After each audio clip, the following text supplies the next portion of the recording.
২৪-এর গণ অভ্যুত্থানের পর অন্তর্বর্তী সরকারে যোগ দেন ছাত্র প্রতিনিধিরা। এরপর থেকেই আলোচনার কেন্দ্রে রয়েছেন উপদেষ্টারা। এবার উপদেষ্টাদের নিয়ে বিস্ফোরক মন্তব্য করেছেন সাবেক তথ্য উপদেষ্টা নাহিদ ইসলাম।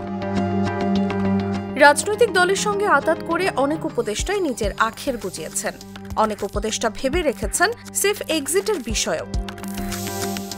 সম্প্রতি বেসরকারি একটি টিভি চ্যানেলে দেয়া এক সাক্ষাৎকারে এসব কথা বলেছেন সাবেক তথ্য উপদেষ্টা ও জাতীয় নাগরিক পার্টির আহ্বায়ক।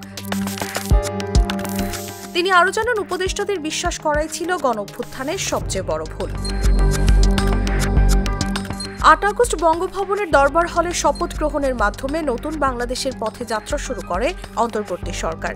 বেশ কয়েকবার সংযোজন বিয়োজনের পর উপদেষ্টা পরিষদের সবশেষ সংখ্যা দাঁড়ায় ২৩ জনে। সরকার গঠনের ১ বছরেরও বেশি সময় পর উপদেষ্টা পরিষদের সাবেক সদস্য ও এনসিপির আহ্বায়ক নাহিদ ইসলামের অভিযোগ, কয়েকজন উপদেষ্টাকে বিশ্বাস করে প্রতারণার শিকার হয়েছেন তারা। অভ্যুত্থানের প্রতি শ্রদ্ধাশীল না হয়ে উপদেষ্টাদের কেউ কেউ নিরাপদ প্রস্থান ভেবে রেখেছেন, এমন অভিযোগও করেন তিনি। আর অচিরেই তাদের নাম প্রকাশ করবেন বলে জানান নাহিদ ইসলাম। উপদেষ্টাদের নিয়োগের নেপথ্যে ছাত্র জনতার অবদানই মুখ্য, এমন কথা উল্লেখ করে নাহিদের অভিযোগ, কয়েকজন উপদেষ্টা তা ভুলে রাজনৈতিক দলের সঙ্গে লিয়াজও করেছেন।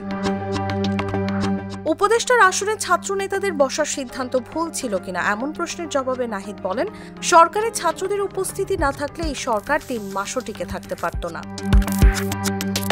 সুশীল সমাজের প্রতিনিধিদের নিয়ে সরকার গঠন না করে জাতীয় সরকার গঠন করলে আক্ষেপ তৈরি হতো না বলেও মন্তব্য করেন তিনি। তসলিমা তিথি, জাগো নিউজ।